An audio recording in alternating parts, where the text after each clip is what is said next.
Institutional investors just went from buying America's homes to dumping them, and the exposed data is staggering. Parcl Labs is now showing that Wall Street is selling 4 homes for every single one they buy. In Dallas, these companies own 9% of the housing stock, but they're responsible for 23% of all new listings hitting the market right now. One company alone has slashed prices by nearly 20% on over 1,000 homes, and they're cutting again every 20 days. If you own a home, if you're trying to buy one, if you're about to sell, pay attention. Because what's happening right now in Atlanta, Jacksonville, Charlotte, and Dallas is going to reshape what your home is worth and what you can buy it for. Now, we're going to break down exactly which companies are fire selling, exactly which cities are getting flooded with inventory, and the financial pressure that's forcing their hand. But here's the part of this story that nobody's covering. It's not just that Wall Street is getting out, it's what the exposed data says about who's actually ending up with these homes. And that changes everything about whether this is good news or bad news for you. Let's get into the exposed data because the numbers are eye-opening. Parcl Labs tracks over 700 institutional portfolios across the country.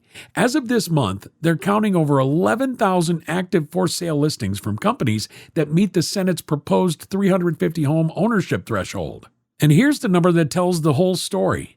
37% of those listings, over 4,100 homes, are classified as fire sale on their motivated seller index. These aren't companies casually testing the market.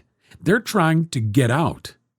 And it's not spread evenly. Atlanta leads the country with 771 institutional listings right now. Miami has 336. Houston has 269. In every single major metro Parcl Labs tracks, institutional investors make up a larger share of for-sale listings than their actual ownership share. That means they're selling faster and heavier than the rest of the market. Now, let me show you who's doing the selling because this matters. The biggest seller by far is First Key Homes, owned by Cerberus Capital Management. They have 1,045 active listings right now. That's more than twice any other institutional seller. And they're not just listing, they're cutting prices aggressively, average reductions between 10 and 19.8%, with new cuts landing roughly every 20 days. Parcl Labs classified 95% of their listings as highly motivated. That's not a strategic repositioning. That's a company trying to liquidate. Behind First Key, you've got Amherst Holdings with 418 listings and American Homes for Rent with 409. Quick thing. If you're watching this and you're not subscribed with notifications on, you're basically finding out about these market shifts after everyone else already has. We drop new housing data every week, and the viewers who catch it first are the ones making the smartest moves. Hit that bell so you see it the moment it drops, not 3 days later when your neighbor is telling you about it at the mailbox like they discovered it themselves. Now, Invitation Homes has a smaller for-sale count relative to their 86,000 home portfolio, but don't let that fool you. They sold 1,356 homes in 2025 alone for over $500 million. And here's the detail that most people miss. Almost every home Invitation Homes bought last year came through home builder relationships, newly built homes, not MLS purchases. In the fourth quarter, every single one of their 368 acquisitions was brand new construction. That should tell you something.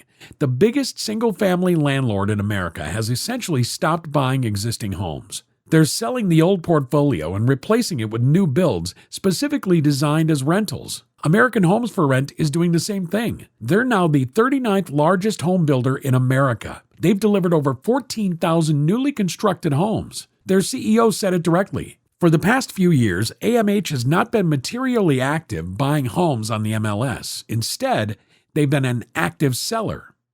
So that's the what. Now, let me tell you the why, because these companies didn't suddenly develop a conscience. Here's what actually forced their hand, and it comes down to 3 things happening at the same time. Number 1, rents are falling in exactly the markets where these companies are most concentrated. Cotality's single-family rent index showed national rent growth hit just 1.2% at the end of 2025. That's near a 15-year low. And in the Sun Belt where most of these portfolios sit, it's worse. Dallas 3-bedroom rents dropped over 4% year over year. Austin rents have fallen 6% in the past 12 months and over 20% from their 2022 peak. 18 of the 50 largest metros posted outright rent declines. 8 of those in Florida, 3 in Texas, 2 in Arizona. Number 2, the cost of holding these homes is eating the margins alive. Invitation Homes operating and maintenance costs grew 5.4% last year, while revenue only grew 4.2%. That gap gets wider every quarter. Florida insurance premiums are now averaging over $8,200 per year, up 63% since 2020. Property taxes rose 4.2% nationally. When your rents are flat or falling and your costs are climbing faster than your revenue, the math breaks. Parcl Labs founder Jason Lewis put it simply: rents aren't holding up relative to what investors can get if they sell, so it's better to take the cash and see how things play out. Number 3, and this one is huge. Washington is closing in from both sides. In January, Trump signed the executive order stopping Wall Street from competing with Main Street home buyers. It directs federal agencies to stop insuring, guaranteeing, or facilitating sales of single-family homes to large institutional investors. Then in March, the Senate passed the 21st Century Road to Housing Act 89-10. That's about as bipartisan as it gets. The House already passed their version 390-9. The bill bans any entity owning 350 or more single-family homes from buying additional ones. Real quick, Wall Street has entire teams of analysts tracking this data in real time. You've got me. I'd say that's a pretty fair trade. But only if you actually see the videos when they come out. Hit subscribe and turn on that notification bell. We're doing the research so you don't have to, and it's free. We're literally the cheapest analysts on your team. So here's where the story gets uncomfortable, because the question you should be asking right now is, if thousands of homes are about to flood the market in cities like Atlanta, Jacksonville, Charlotte, and Dallas, does that actually help regular buyers? Does it bring prices down? Does it finally give first-time buyers a shot? Here's what the exposed data actually says, and this is the part that almost nobody is covering. Parcl Labs tracked where these homes are going after institutional sellers list them. And what they found is that investor-to-investor transactions have climbed from 27% of all sales back in 2019 to somewhere between 37 and 39% by late 2025. At the same time, investor-to-owner occupant sales, homes going from a corporate landlord to an actual family, dropped from 32% down to between 20 and 23%. Let me say that again because it's important. Fewer investor-held homes are reaching actual homeowners today than at any point in the past 2 decades. The homes aren't leaving the investor ecosystem. They're recirculating inside it. Bigger companies sell to smaller ones. The portfolio changes hands. The rent check stays the same, and the family that was hoping this was finally their shot is still on the outside looking in. If you're a first-time buyer in Atlanta right now, watching these headlines thinking Wall Street is getting out, this is my chance, the data says someone with more cash and fewer emotions is probably getting there first. Not BlackRock, not Invitation Homes, but a smaller investor with 15 or 20 properties who sees the same discounted price you do and can close faster with fewer contingencies. To put the concentration in perspective, the GAO found that in Atlanta, institutional investors owning 1,000 or more homes control roughly 25% of all single-family rentals. Jacksonville is at 21%, Charlotte 18%, Tampa 15%. In some Atlanta zip codes, institutional investors own 12 to 15% of all housing stock. So when these companies start selling, the local impact is real. But who catches that inventory determines whether it actually helps. So here's what we'd actually do if we were in your shoes right now. If you're a buyer in one of these markets, Atlanta, Dallas, Jacksonville, Charlotte, Tampa, Phoenix, this is the most negotiating leverage you've had in years.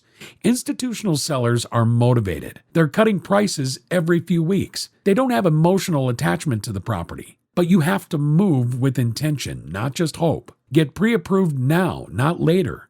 Know the comps in the specific neighborhoods where institutional concentration is highest. And don't assume a listing from First Key or Amherst is going to sit there waiting for you. Smaller investors are watching the same fire sale data you are. If you own a home in one of these metros, understand that this wave of institutional inventory coming onto the market can put downward pressure on your comps. That doesn't mean your home is suddenly worth less, but it does mean if you were thinking about selling in the next 6 to 12 months, your window to price aggressively is right now, before the full weight of this inventory hits. If you're a seller competing against institutional listings in your neighborhood, you need to know what you're up against. A company cutting prices every 20 days will undercut you if you're sitting at a stale list price. Price it right from day one. Remember that 4-to-1 number I opened with? That ratio is going to accelerate. The legislation is closing in, rents are still falling in the Sun Belt, and operating costs aren't coming down. The financial incentive to hold is shrinking every quarter. The question isn't whether more homes hit the market. The question is whether the right people, the families, the first-time buyers, are in position to actually get them. That's what we're going to keep tracking for you on this channel. If you want to stay ahead of this story as it develops, hit subscribe, turn on that notification bell, and I'll see you in the next one.